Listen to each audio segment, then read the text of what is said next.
नमस्कार, आप देख रहे हैं सी न्यूज और मैं हूं ज्योति अरोड़ा। आइए नजर डालते हैं इस वक्त के न्यूज बुलेटिन पर।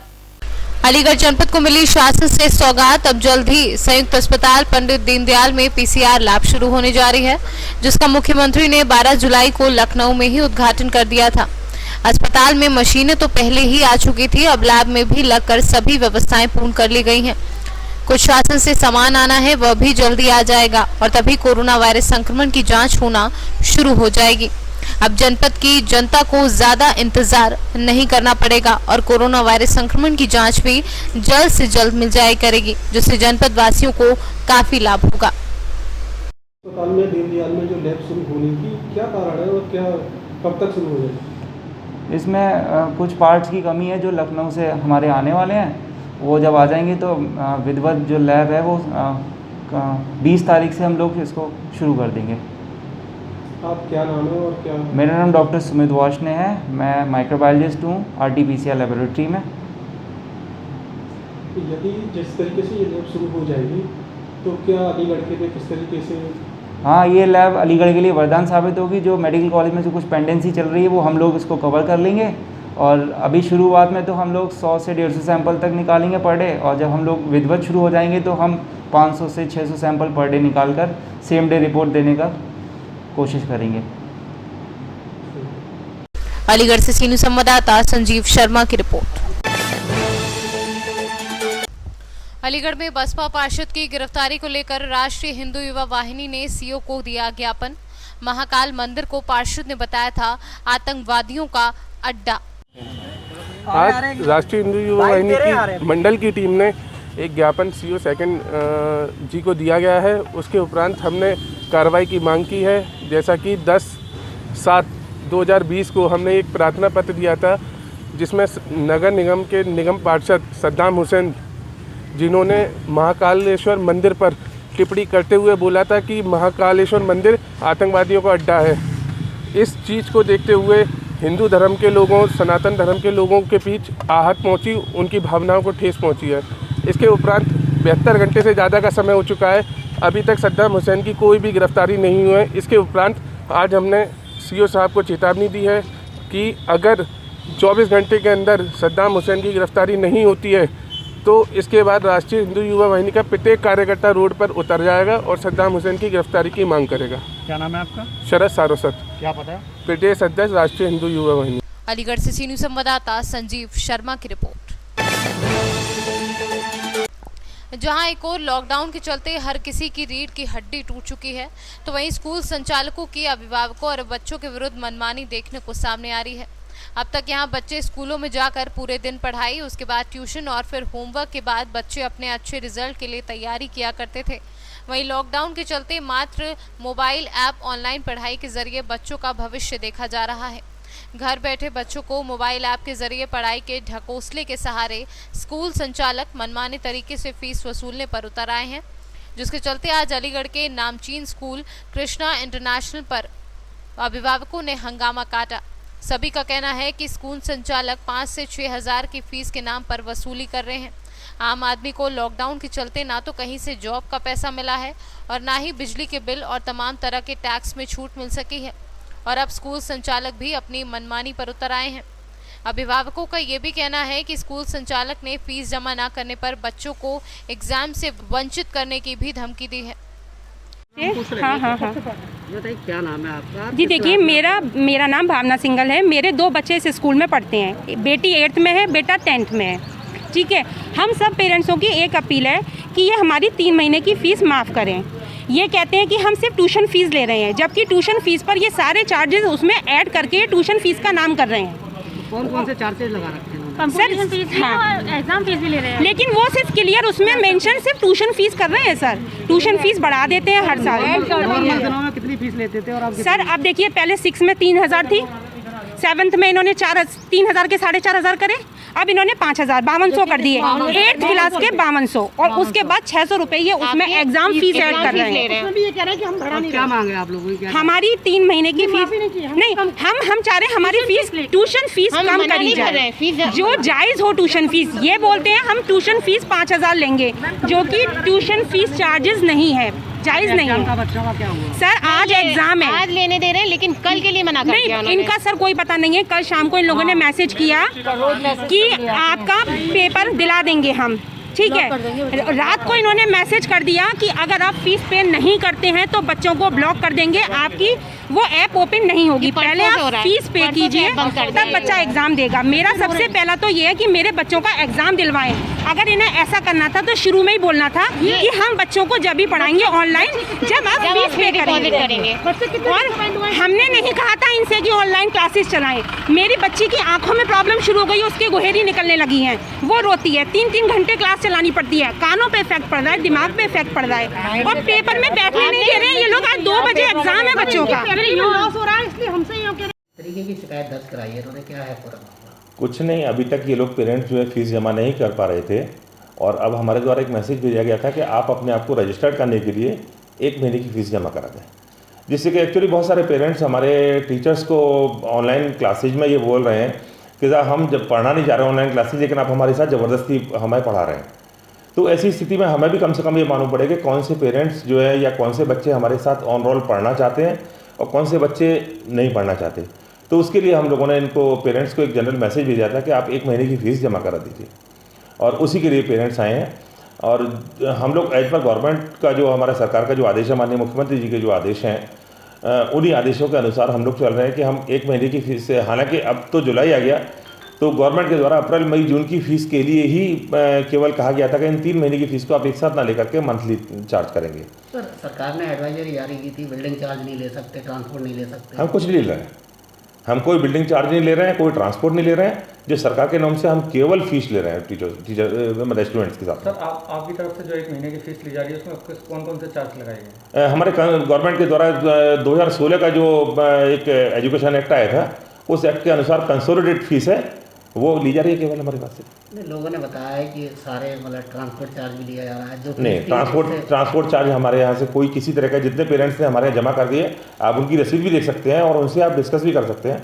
हमारे द्वारा किसी तरह का कोई ट्रांसपोर्ट चार्ज नहीं लिया जा रहा, ना ही कोई हमारे से बिल्डिंग फीस ली जा रही, ना ही कोई मिसलिनियस चार्जेज हैं, ना कोई डेवलपमेंट फंड है, कुछ भी हमारे पास नहीं। एग्जाम फीस की कह रहे हैं, एग्जाम फीस नहीं, वो तो एक पार्ट है। एग्जाम फीस, ऑनलाइन एग्जाम चल रहे हैं, एग्जाम फीस और जो कंसोलिडेटेड फीस है वो तो कंबाइंड पार्ट है। सर अभिभावकों का ये भी कहना है कि अगर जो फीस जमा नहीं करेगा उनके बच्चों को एग्जाम में नहीं बैठने दिया जाएगा। नहीं, उसके लिए हाँ, उसके लिए है। उसमें हमने अभी, मेरे पास कुछ पेरेंट्स अभी आए थे, तो उन्होंने कहा था कि साहब अगर हम 1 महीने की फ़ीस जमा नहीं कर सकते तो मैं कोई बात नहीं, आप एक एप्लीकेशन लिख के दे दीजिए कि मैं 1 महीने की फ़ीस जमा करने की स्थिति में नहीं हूँ, तो मैं आपको परमिशन कर दूँगा, आपकी एप्लीकेशन पे मैं परमिशन कर दूँगा। और हमारे सरकार के हमारे पास इसी तरह के आदेश हैं कि अगर कोई पेरेंट 1 महीने की फ़ीस जमा कर सकता है वो 1 महीने की जमा करे, और ज़्यादा की तो उसके ऊपर है, वो कितने भी दिन की जमा करे, उससे कोई दिक्कत नहीं है। बल्कि ज़्यादा जमा करने पे तो हम लोग एक एक्स्ट्रा रियायत भी देते हैं पेरेंट्स को। और अभी भी मैंने इन पेरेंट्स को कहा था कि जैसे पिछले 3 महीने की अगर जमा कर रहे हैं, तो कुछ लोगों ने कहा कि हम 3 महीने की जमा करना चाहते हैं, तो हमने 3 महीने की फीस में कोई रियायत भी करने के लिए कह दिया है। हम कुछ आपको जो है, अगर आपको कहीं वास्तव में आप अगर असमर्थ हैं तो हम उस वक्त उन सब चीज़ों पर तैयार हैं। कहने का मतलब सर ट्रांसपोर्ट छोड़ के बाकी सारे जैसे थी फीस वैसे ली जा रही है? नहीं, ट्रांसपोर्ट छोड़ के नहीं, हमारे पास कोई भी एक्स्ट्रा फीस नहीं ली जा रही, कोई किसी तरह की भी। हम कोई एक्स्ट्रा चार्जेज किसी तरह का नहीं ले रहे हैं। और जो पेरेंट्स वास्तव में कैपेबल नहीं है वो हमें एप्लीकेशन दें, हम उनसे कुछ भी चार्ज नहीं कर रहे। अभी हम उन्हें कोई ज़बरदस्ती नहीं कर रहे, ना हम उन्हें उनकी ऑनलाइन क्लासेस से उनको रोक रहे। वो ऑनलाइन क्लासेस भी करेंगे, लेकिन वो हमें कम से कम लिखित में एक एप्लीकेशन तो दें। मेरा नाम प्रमोद गुप्ता है और मेरे यहाँ 2 बच्चे पढ़ते हैं। डायरेक्टर सर से बात करने पर उन्होंने ये बताया कि भाई जो इन्हें स्टाफ को फ़ीस और जो सैलरी देनी पड़ती है वो आप लोगों से ही निकलेगी। तो इसके लिए जबकि हमने ये भी, वो कहाँ से देंगे, हमने ये भी कहा भाई ट्यूशन फीस आप ले लीजिए, लेकिन ट्यूशन फीस के नाम पर उन्होंने सारी फ़ीस को सब मिक्स कर दिया और कंप्यूटर फीस बना दी है। अब उसमें ये चाहते हैं कि आप जो है अभी तक के जितने भी महीने हैं वो सभी का आपको जो है पूरी फुल फीस आपको जमा करनी पड़ेगी है। लेकिन पेरेंट्स की डिमांड ये है कि भाई कम से कम 3 महीने की तो छूट दी जाए। उस जो लॉकडाउन में निकले थे हम लोगों के पास वो 3 महीने के लिए हम फीस देने के लिए कहाँ से पैसे आएंगे? कौन कौन से चार्ज लगा रहे हैं? इन्होंने सारे चार्जेस मिलाकर एक कंप्लीट फीस बना दी है। पूरा 5,000 का पैकेज बना दिया उन्होंने, तो हर महीने उसको ट्यूशन फीस का नाम दे रहे हैं।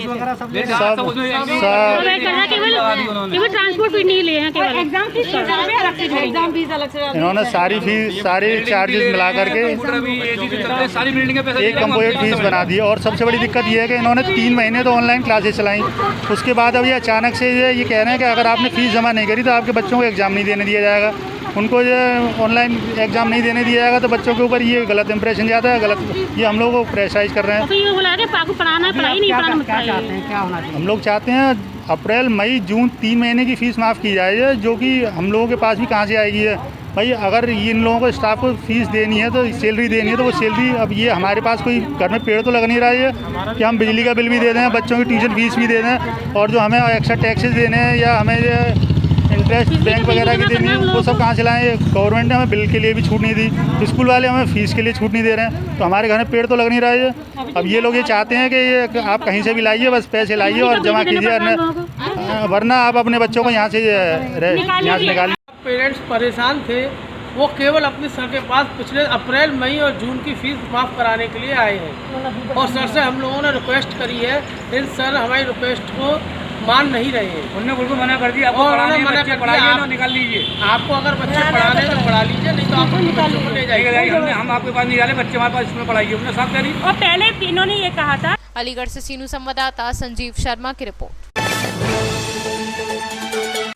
अलीगढ़ के थाना हरदुआगंज के गांव कोंडला में रास्ते के बीच शराब पी रहे दबंगों से बाइक हटाने की कहने पर पिता पुत्र को गोलियों से भून डाला, जिसमें बेटे की मौके पर ही मौत हो गई, जबकि पिता गंभीर अवस्था में जिंदगी और मौत के बीच झूल रहा है।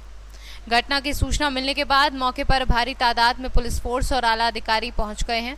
मृतक के शव को कब्जे में लेकर पोस्टमार्टम के लिए भेज दिया गया है और पीड़ित की दी हुई तहरीर के आधार पर 3 भाइयों समेत 8 लोगों के विरुद्ध मुकदमा दर्ज कर आरोपियों की तलाश में पुलिस जुटी हुई है।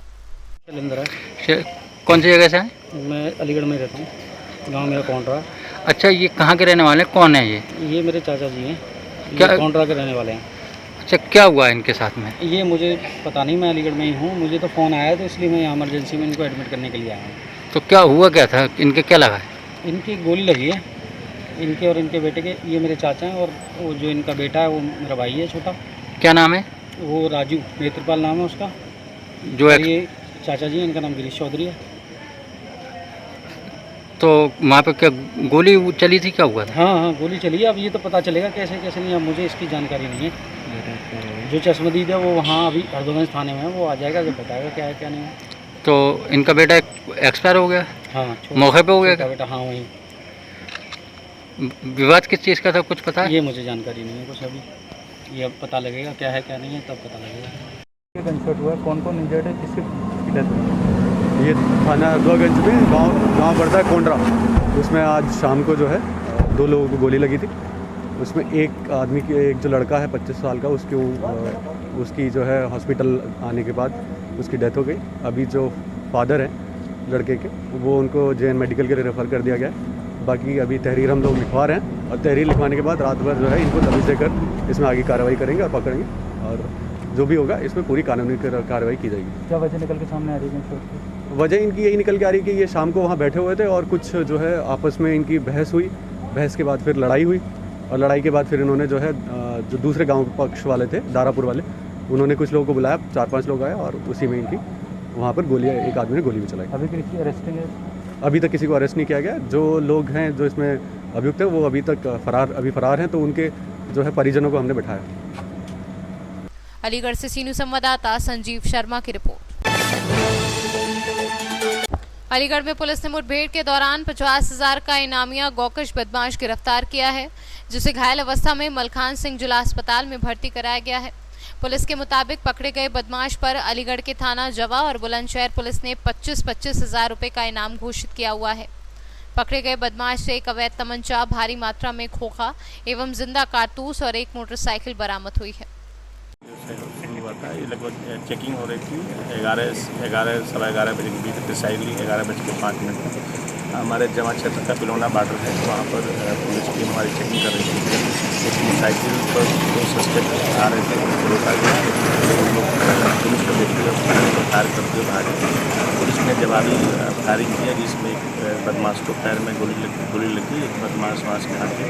जो घायल बदमाश है उसको यहाँ मलखान सिंह उपचार के लिए लाया गया है, वो काराधीन है। उससे पूछताछ पर उसने बताया है कि वो उसका नाम नवीन शेर है। वो हमारे वहाँ इसका जवा थाने में ये 25,000 का इनामी है, लगभग 4-5 मुकदमे वांटेड है। ये भी पता चला है कि ये बुलंदशहर से भी ये 25,000 रुपये का 25,000 के नामी है। ये गौ का उसका गाय को जो उठाते थे, उठा करके उनको ले जाते थे। उसके उनमें और भी वही साथी पहले घटना में थे जिनको पुलिस ने पकड़ा था, ये वांटेड है। और इसे जब ये उपचाराधीन के बाद ठीक हो जाएगा तो कल इसे और विस्तृत इंट्रोगेशन किया जाएगा, तो उससे और विस्तृत पता चलेगा और कौन कौन करने में ये शामिल है। कोई साथी फरार भी है इसका? हाँ, इसमें एक साथी फरार है, उसके बारे में सर्च किया गया है और मिला नहीं है। तो कल इसके बारे में जब विस्तृत पूछताछ की जाएगी वो कौन सा व्यक्ति। अलीगढ़ से सीनियर संवाददाता संजीव शर्मा की रिपोर्ट। इस वक्त के न्यूज बुलेटिन में फिलहाल इतना ही। देश और दुनिया की तमाम बड़ी खबरों के लिए आप देखते रहिए सी न्यूज। हर खबर आपके साथ, आपके हाथ।